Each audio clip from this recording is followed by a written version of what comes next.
kapan sih waktu yang tepat untuk parents kembali berkarir? Terkait dengan pertanyaan ini yang sering menjadi bahan diskusi, aku tidak punya satu jawaban pasti.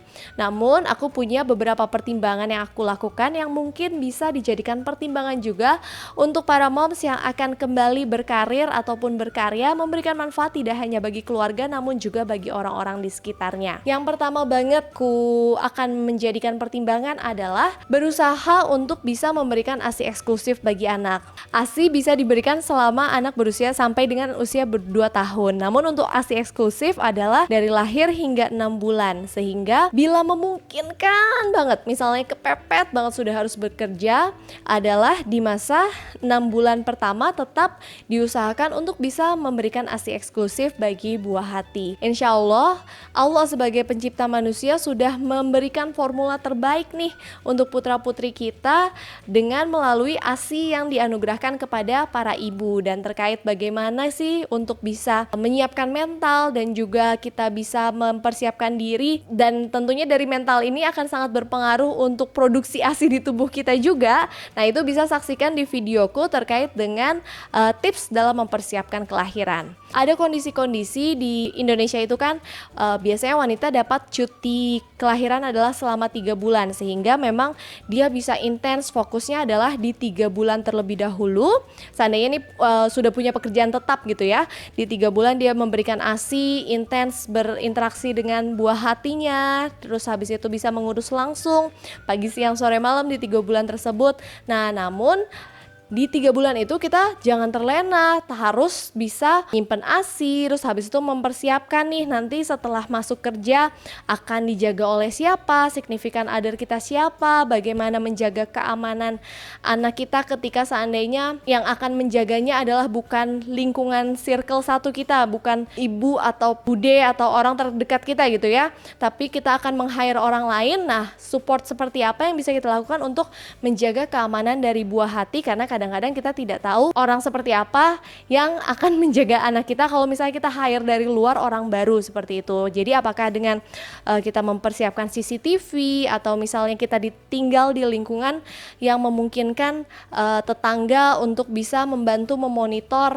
apa yang dilakukan oleh babysitter buah hati kita kepada anak kita seperti itu. Dan kalau seandainya dari moms ada yang benar-benar resign dulu, off dulu dari pekerjaannya, minimal banget di 6 bulan pertama itu bisa untuk memberikan tetap ASI eksklusif dan juga memilih pekerjaan yang tetap bisa meluangkan waktu untuk buah hatinya. Dan kalau aku pribadi, dari aku benar-benar berani melepas anakku kepada orang yang tidak dikenal dalam jangka waktu yang cukup lama, atau maksudnya ada mbak yang menjaga gitu ya, bukan neneknya atau bukan tantenya yang menjaga, yaitu mbak, adalah ketika anakku sudah berusia 2 tahun, dimana di usia tersebut dia sudah cukup bisa berkomunikasi ketika dia suka sesuatu, tidak suka sesuatu, ketika dia senang, ketika dia sedih, itu dia sudah bisa mengungkapkan perasaannya, sehingga ketika kita meninggalkan dengan orang baru, meninggalkan dia dengan orang yang belum kita kenal secara luar dalam gitu ya.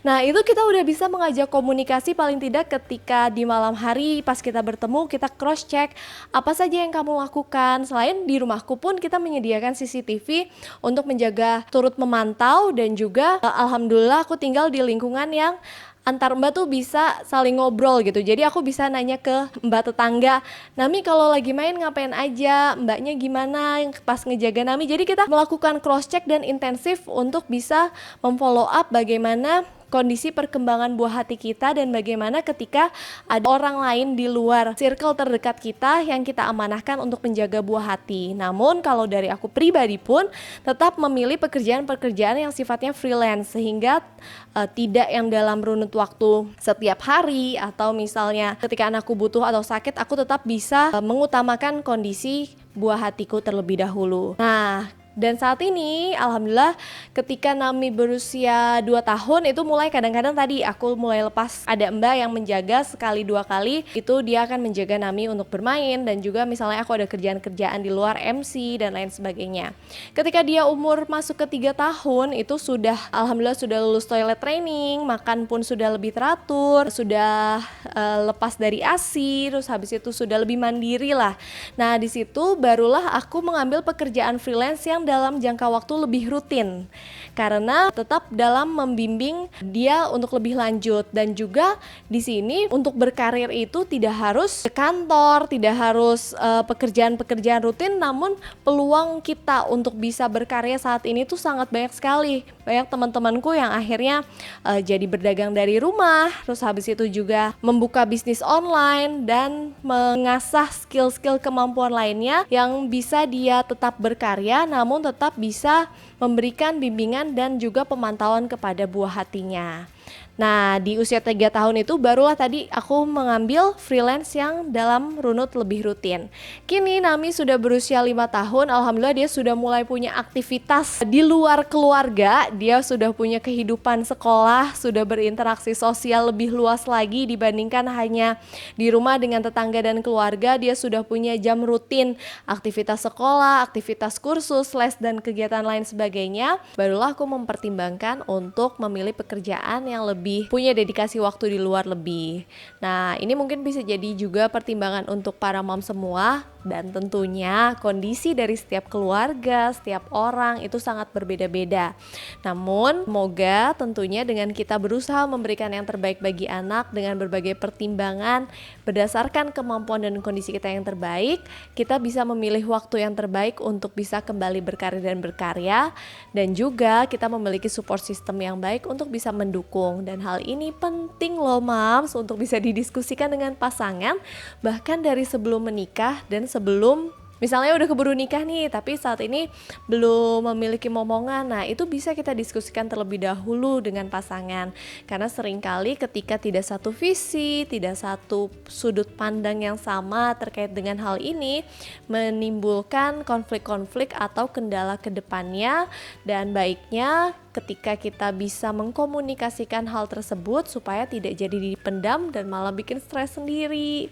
Dan juga penekanan yang utama adalah kondisi dari setiap orang berbeda-beda. Kapan memilih untuk melanjutkan karir atau tidak, untuk tetap fokus dengan keluarga atau untuk berkarya memberikan manfaat kepada orang-orang lain di luar keluarga, itu tentunya berbeda dari kondisi setiap orang.